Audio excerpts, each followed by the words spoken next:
How old are you, Dennis? 90. 90? Yeah. Goodness gracious.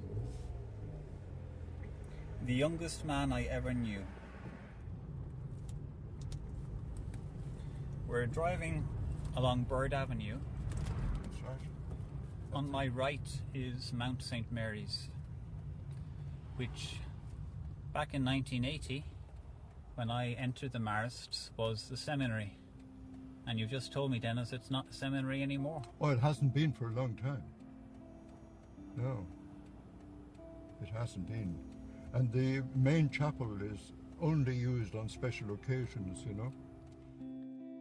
That's Dennis Green, a Marist priest who was a huge part of my life for 9 years. The Marist Fathers are a Roman Catholic religious congregation. I was one of 20 young men who entered the Marist Fathers Seminary at Mount St. Mary's Milltown in Dublin in September 1980. The same year, almost 400 men did likewise all around Ireland, joining different dioceses and religious orders. Of the 20 who entered the Marist Fathers with me, 17 would leave religious life. This is the story of 3 of us who entered the Marists in 1980 and our journey from belief to unbelief. My name is Joe Armstrong. I was born in 1962, the year that the Second Vatican Council began. I remember as a boy attending the first English masses, because when I was born, Mass would always have been in Latin and the priest would have had his back to the congregation.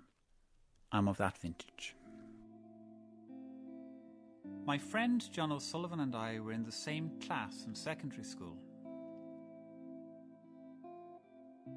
John O'Sullivan, I'm nearly 50 and you're nearly 50. Mm-hmm. How long have we known one another? Too long, Joe. Just too long. 30 years, I'd say. Is it? No, more. 50, since you were 15, I'd say. Yeah. Or 16. Yeah, since second year. Oh, it's the second year, okay. Second year I moved into your class in Ard Scullereach, Marino. Mm-hmm. Another man who joined the Marist Fathers with me in 1980 was Declan Wynne. Okay. Right, Declan. Here we are in the middle of Dublin on the 25th of April 2012. 22 years later.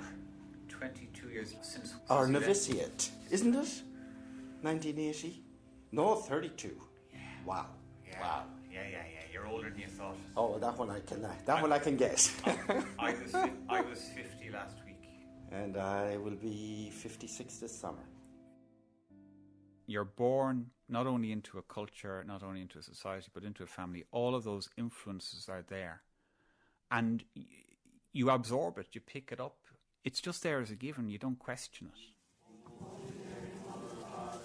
We had May altars, and we used to say the rosary at night. It would be, rattled off very fast, and my dad would be kneeling down with his backside in the air, sort of bent over, his nose into the back of the sofa, and Hail Mary, what do we start to do? Oh. And my mother was intensely religious. I remember as a very young boy, I was in the living room at home in Donnycarney, and I was practicing saying Mass, and I was doing the gestures of the consecration, and I suddenly became aware that my father and mother were watching me, and I became mortally embarrassed. And I thought, oops, they've caught me out now. And I remember even then as a kid thinking, now I must kind of bury this because it's too young to be having a vocation. Let's see. When I discovered this letter, I was extremely embarrassed because of the explicit faith and the naivety and the enthusiasm and the innocence. It was 79, so it's 17? 26th of June, 1979. Dear Uncle John. Dear Uncle John, I would like this to be the first letter you receive from Ireland after the postal strike. The first thing I want to tell you, And it's the only thing that's really important is I joined a charismatic prayer meeting. And really, Uncle John, it's great. Mass, that was boring and dead is now joyful and alive.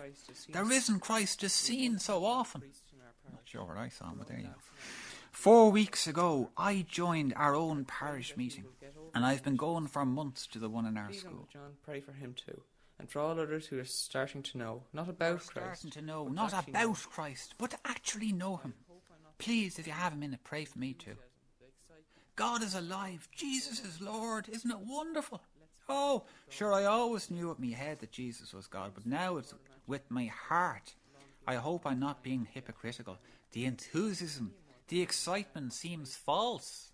I like that bit. It's so long been absent. Let's praise God night and day. But I'll never give up on anyone. That includes you, Uncle John, if you're not already in the Cuckoo Club. God bless you. Praise God, and write soon. Your nephew, Joe. God bless you. Praise God and write soon. Your nephew, Joe Armstrong. It captures the enthusiasm that I had at the time and the faith that I had at the time. Daft and all though it was. How many young people have already warped their conscience It was 1979.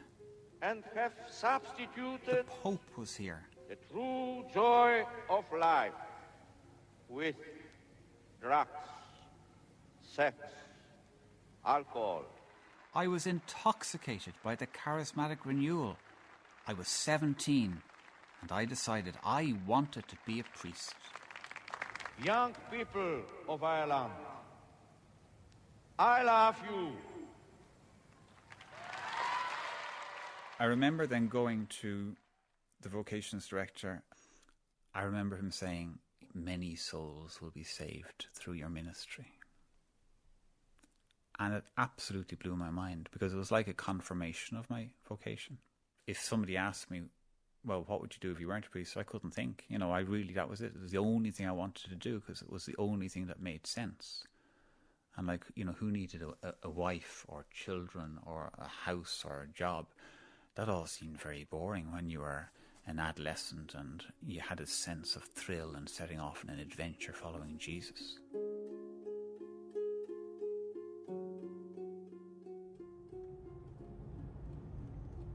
So we've now entered the grounds of Mount St. Mary's and there's a grotto on the right. I don't remember that there before. I thought that was over. It was there. Was it? Yes, it certainly was. It was there from the very beginning of our presence in the place, which was 1923. Nothing wrong with your memory. Well, it's far enough back. Do you know, this is a really surreal moment for me because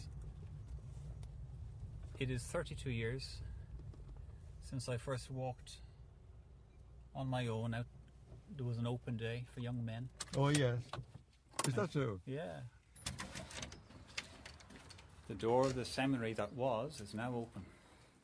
Now, this is where, you see, we don't have a provincial, but you have a regional superior. Okay. That's for Ireland. Who is the regional superior? He's David Corrigan. Corrigan. Ah. Exactly. He entered about 2, maybe 3 years before me. Yes, that's exactly so. Uh-huh. He's here. He's there. Great. That's great. Hello, David Corrigan. Excuse me, David. Hello, Dennis. You're bringing somebody along. Who are you bringing along? Oh, sweet Jesus.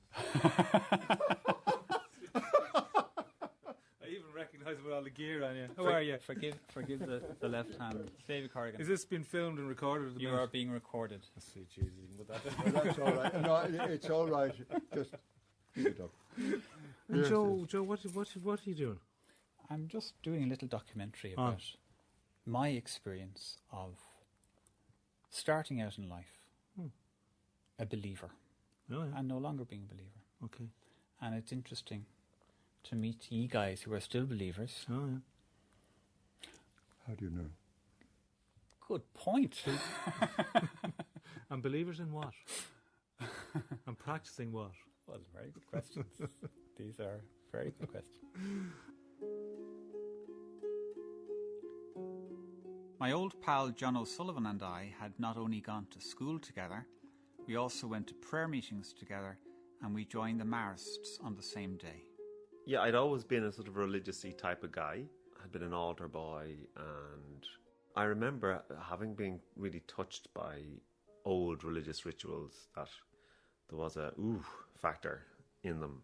And the whole God thing was just so obvious, that because everybody believed in it at the time. And I heard that there's this thing called vocation, and that it's not so much that you do what you want to do, but that God calls you to something. And to be honest, it was actually a terrifying thought, because I thought, well, that means I'm not in control of my own life, that I might be called to do something. So I sort of realised, well, the only way to find out whether I have a vocation or not is to go in and check it out. So I joined the Maras really hoping to find out that I didn't have a vocation. Most of the 20 novices who entered with me in 1980 were as young as 17 or 18. Declan Wynne was one of the eldest. I was somewhere in my late 20s. I must have been about 27, 28. My father owned a business, so I had worked with him. Also worked in a few pubs in Dublin. Had tried studying commercial art. That was primarily it. Somewhere along that line, don't know how I got it, but I got this idea that priesthood might be good. I think I was at a stage in my own life that structure, some kind of social acceptability, were something I needed or wanted. And at the time I was interested in religion. I loved reading about religion. I love religious history, the lives of some of the crazy saints, things like that. And at the time I liked ritual or mystery. So put them all together and I thought I was right. We can go this way. Walking around the seminary, I meet some priests I haven't seen for a long time. This up here is a nice room. You know who that is? Hello, Paddy. How are you? Oh, I've got a bit of God.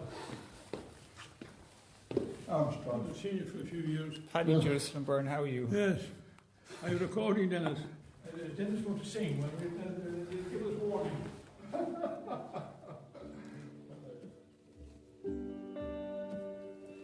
There were a lot of guys who were going to the Maris at that time. The place was absolutely buzzing. The whole house, though, had that vibrant sense about it. And I think that is what kept people for a lot longer. You've got 20 or 30 young fellas and some incredibly interesting, funny characters and deep characters and just a richness. A lot of the priests too were very cultured men. I actually started enjoying it on a day-to-day level, while at the same time always at the back of my mind thinking, I hope I find out I don't have a vocation. It was very regulated in novitiate. Every minute was accounted for. You'd have difficulty programming time to visit the loo. It was so tight. The office, morning prayer, midday prayer, evening prayer, night prayer, all done in the chapel. No, that's not asking. I'm dying to see the church. I have a house. This is the house key. Once the heartbeat of the community, the chapel was always open. I'm shocked to discover it now has a lock. That's the one that I was. This isn't.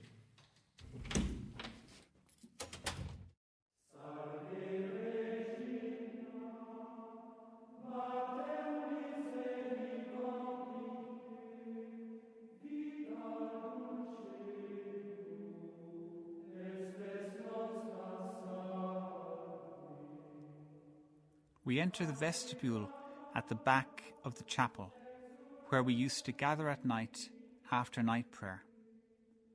We would sing the Salve Regina. It was beautiful. And then we'd go in silence to our bedrooms.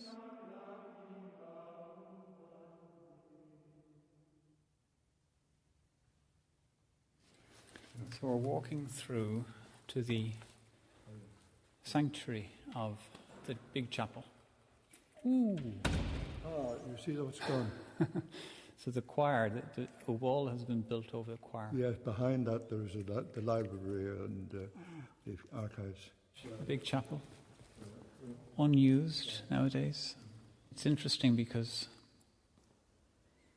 when I arrived in Novitiate, we 20 novices sat on one side of the church and the scholastics sat on the other side of the church. It was a very full building. During novitiate, our first year, we had the equivalent of 1 month's silent retreat. And if we were having a vocational crisis, we were often encouraged to go off on a retreat. I found each retreat different, some difficult, some joyful, and some I now see as elaborate exercises of self-deception, persuading myself that I really believed that I had been called by God. I wonder if John had a similar experience to me. I always used to find the retreats hard. I used to find those difficult psychologically, but bearable. But you'd be just so bored and feel desolate or something. My memory of it now is that I used to be sort of disappointed at the end that I didn't really meet God again, or that other people meet God and I really didn't, or not in the same way, or I gave them my best shot. But they were tough, yeah, they were. During novitiate, my father became very ill and died, and in fact he was buried the day before I took my first profession.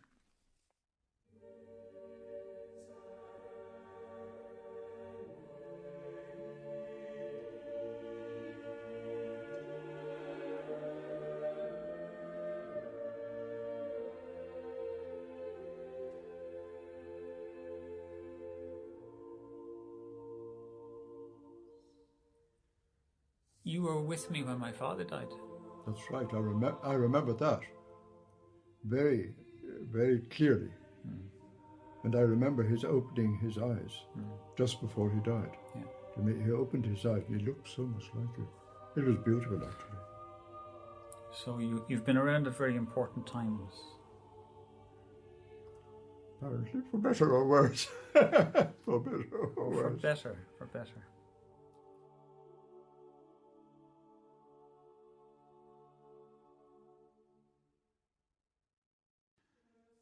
I found life in the seminary difficult.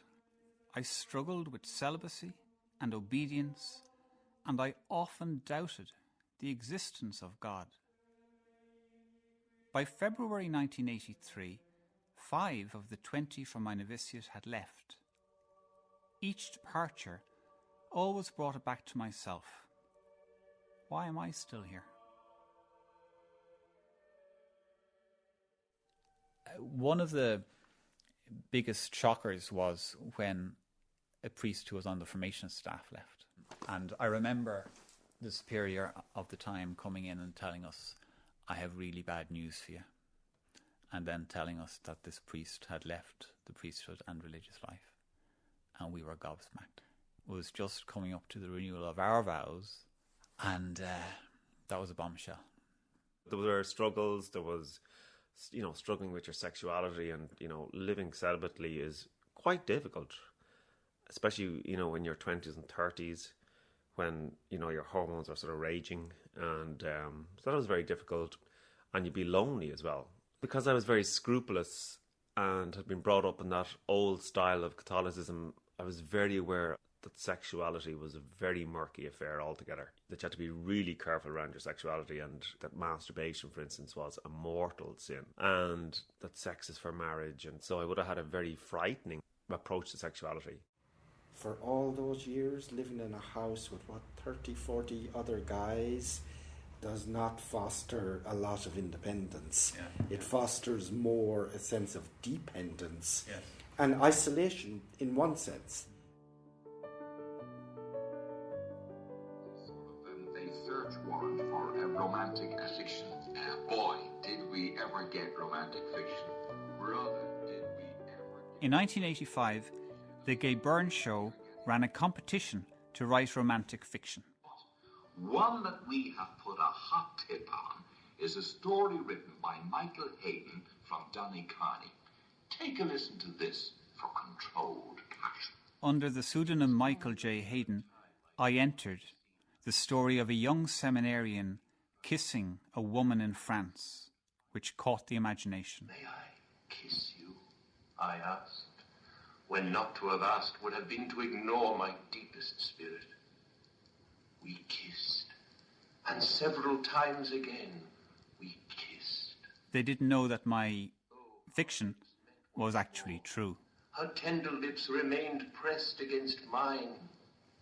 It was 2 mornings later that I received her invitation to meet that Saturday in Paris. Oh, I can't wait to hear what happened that Saturday in Paris. That was from the pen of Michael J. Hayden in Donecarney. Would you ever think there was so much controlled passion bottled up in Donecarney? I mean, Donecarney. I mean, nothing against Donecarney.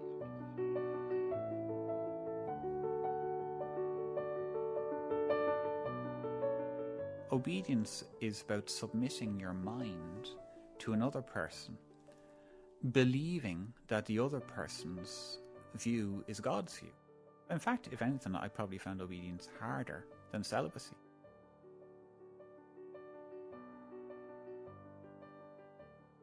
Declan also found himself questioning the value of obedience when, despite his professional qualification as a counsellor, he was told to teach religion and art at Schnell College.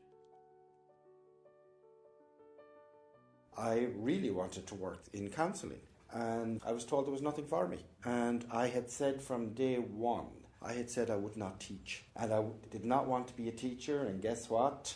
I was sent to Chanel. And in Chanel, they were so set in their ways. Everything was regimented. Breakfast was such a time, dinner was such a time, lunch was such a time. You ate what was put in front of you. The news was watched at 9. It was like, oh my God, what did I get myself into here? For John, obedience appeared to be easy. Obedience, yeah, that was easy for me because it was an incredible burden off my psyche, if you like. So the idea that somebody else was in charge was great for me. Once you joined religious life, your life was sort of mapped out. You didn't have to think, who would I like to be? It's like, well, wherever the order wants me to go, I'll go there. Where will I live? Well, wherever the order needs me to live, I live there. So it enabled me to avoid making loads of decisions. It put back the day where I would actually have to make a damn decision myself and see what it was like to make a decision, and that the world didn't end, when you made the wrong one, for instance, whatever a wrong decision is. So in that sense, yeah, it put off adulthood for 20 or 30 years. I didn't have to worry about the present because I had the vow of obedience, I suppose, and then I didn't have to worry about the future because I had the vow of poverty, that I didn't have to think of career, retirement plans, health, anything like that. The perception might be that priestly life is a sacrificial life, and to some extent it is. But on many scores, it's also a highly privileged life. Technically, we don't have money, but in reality, you have and are assured of having a dinner every day of your life until you die. You'll never fear that your job will be made redundant. You'll never fear not having a roof over your head. You'll never fear not being able to pay for medical expenses. There are millionaires who don't have that security. 1980. Henry Greystone, or... Back at the seminary, David, Dennis and I dig out the 1982 Directory of Members. You have the list of members. I'm afraid I have them all there. There were 14 priests in Chanel in 1982-83. How many are there now? 4. 4. And CUS, 14, 15, 16 priests. Oh, yes. 3 now. Dulux? No, that's gone. During your novitiate, there were close on 40 students in the house. I remember that. Are there any seminarians now? No. It was September 1985, and I was desolate when one of my best friends left. And by that time, half of my novitiate had gone. As much as I'd tried over the 5 years that I'd been at the seminary, the teachings of the church became increasingly meaningless to me. And I was lonely, and I wanted to leave. And that December, when I went to confession, the ritual meant nothing to me. I decided to leave.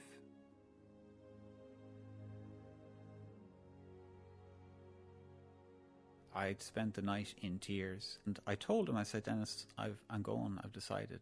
And I was in floods of tears, and I was really struck. He accepted it, and I thought, gosh, this is a lot easier than I thought it was going to be. And then he went off to talk to another priest. And when he came back, he had totally changed his tune.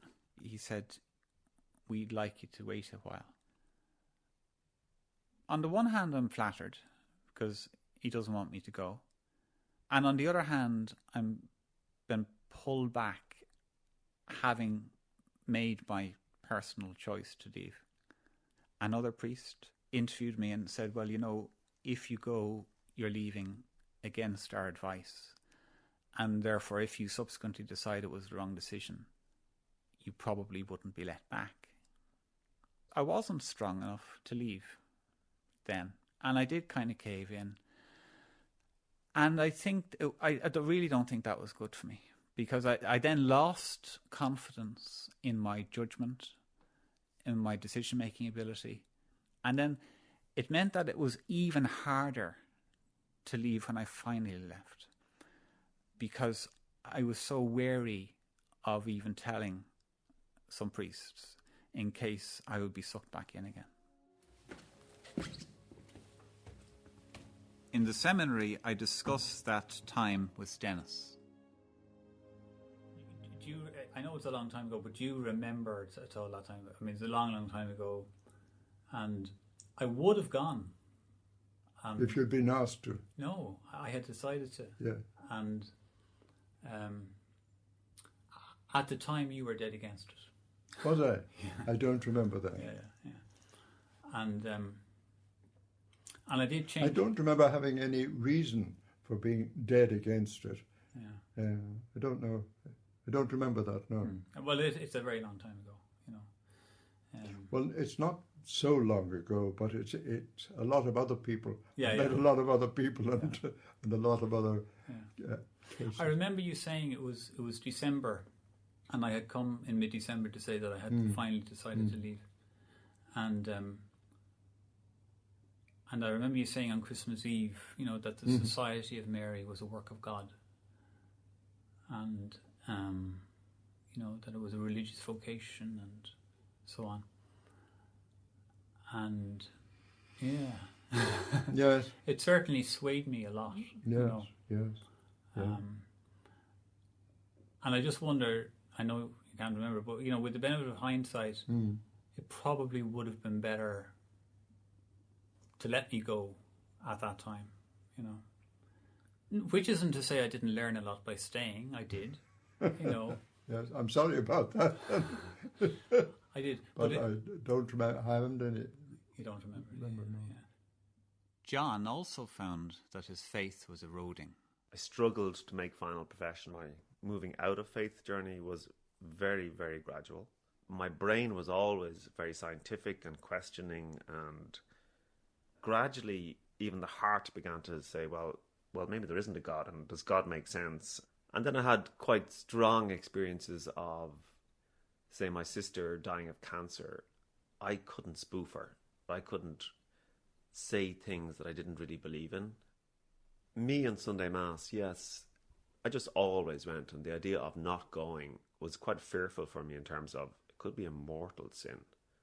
Once or twice I purposely didn't go to see, could I actually not go and feel okay about it? Could I trust my intellect on this one and say, I know that no God would hold this against you, or no reasonable God?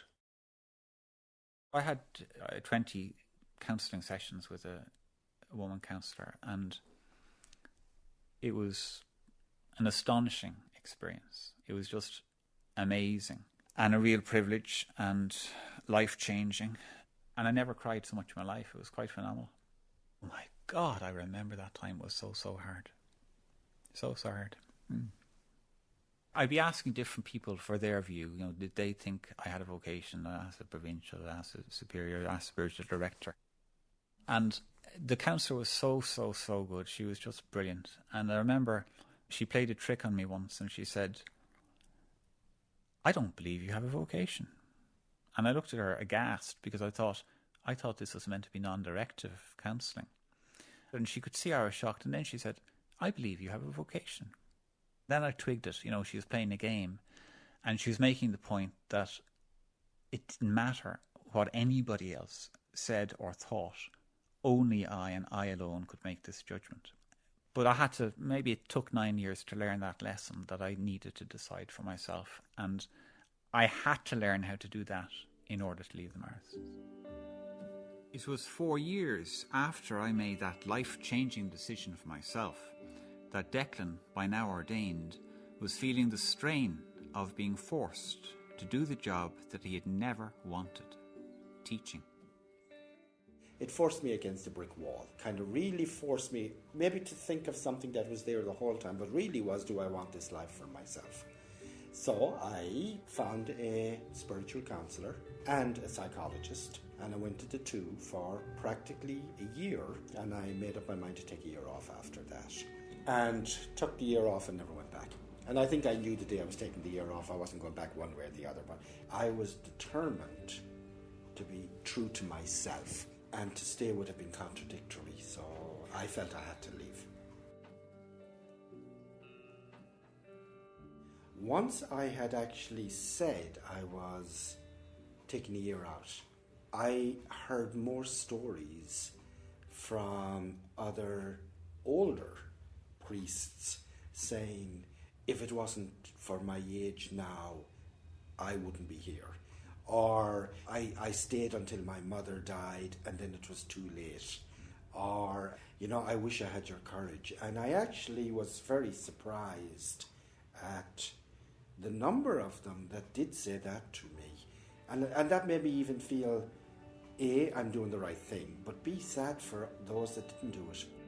It would be another 16 years before John finally left in 2009. In one sense, I never even had to make the decision. The decision made itself for me, so maybe it was another example of where a life-changing decision just happened almost without my control. I didn't make it, but that it was so blatantly obvious that it had to be made at that stage that it wasn't even a risk to make it in that sense. It was, and once I left, there was no, oh, have I made a mistake? Should I go back? It was like, that is the most obvious thing you have ever done in your whole life. And it's taken you 30 years to do it. But I was institutionalised. I'd never had a checkbook. I'd never had a job. I never had to find accommodation for myself. Never had to make ends meet, which ordinary people have to do in the real world. Age 27 and suddenly having to grow up kind of fast, Oh, it was very exciting. I was thrilled. I mean, it was delayed adolescence. I do say that the first adult decision I made in my life was leaving, not joining. On my visit to the seminary, I spot a familiar face in a photograph. I'm seeing a beaming Father John Hannon. Yeah. And why would he be hanging there? Because he's the Superior General. And he was my novice master. There you are. I'm gradually... And you know what he sometimes says to me and to Paul Walsh? He will say to us, what did we do wrong? Is he serious? Yeah. Yes, he is. Oh, he would be. He is indeed. And because, you see, we were specially... But I was asked to kind of go a little quietly, and I wasn't happy about that. Because it's important to say goodbye and to let people know. Because people didn't know. People just thought I was going off my holidays. The order did not know how to deal with people leaving. I think of the day I left, and after 13 years, not one person came out to say goodbye. They all sat in the TV room having a drink, and nobody stood at that door. Even my brother who picked me up kind of said, I don't understand that. He said, you're better off out than in. It's their way of not dealing with it. I never believed it would happen to me, but within 3 short years of leaving the Marists, I met Ruth, and we'll be married 20 years next August. And I almost can't imagine how empty my life would have been had I not met and married the one true love of my life. And my son John and my daughter Sarah wouldn't even exist had I not left the Marists.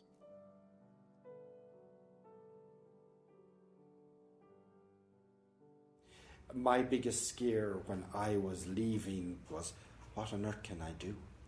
Even going back to America was a risk because I didn't have a job when I went back. Plus, there were very little resources. It wasn't you were given a check on the way out the door. And I was starting off at 36, 37 and had nothing. No pension, nothing in the bank account. At this stage, I know who I am. I'm confident. I'm self-assured. I'm successful. I'm not afraid to say I'm successful. I'm gay, partner 17 years. And that was part of the struggle when I talked about acceptance earlier. I think the part of the struggle was acceptance of myself. The acceptance of being a priest, being single, was all in one way a part of a cover for not having to accept it. And as I said, part of 4 years of counselling was accepting it. So the more I accepted it, the more I kind of said, I don't want to live a celibate life. I don't want to have to deny myself. I really don't want to have a life where I can't have companionship. And that was all part of that journey. So we bought a house 18 years ago in the city of Seattle.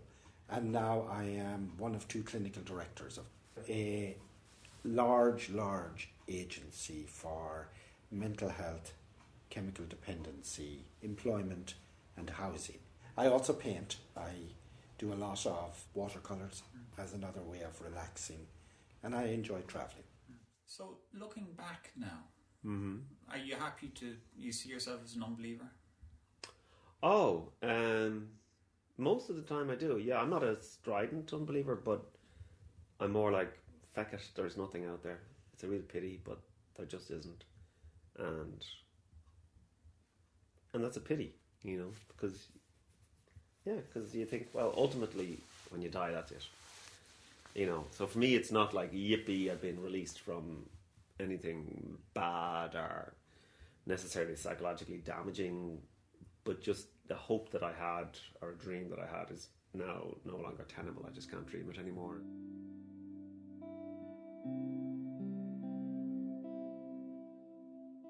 Did you find it difficult or easy to discard, whatever the meaning of life might be, things like the resurrection? No, that doesn't resonate with me anymore. Those concepts, you know, they're all gone. Yeah. Formalized religion is gone. Don't believe in regrets at all.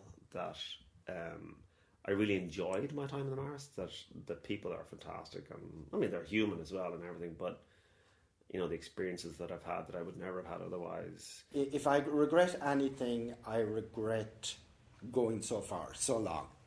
I don't regret that I went through it. I've no great urge to see the world or to do anything before I die. It's like I just want to live today and, you know, go out for coffee and, you know, do the crossword with my girlfriend, and that's heaven.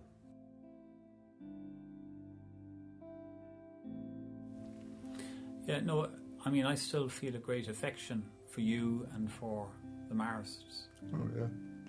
Yeah. God. Yeah. Yes.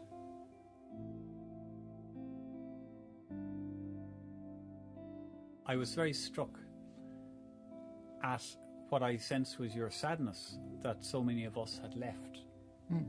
Because you saw us as the hope of the province and of the society. I can't find the word, but not because I'm short of words. That often happens, but it's not that I'm short of words exactly. It's that I am unable quite to name the idea, the feeling that I had. And as I say, your novice master has from time to time looked at us Where did we go sadly and said, where did we go wrong?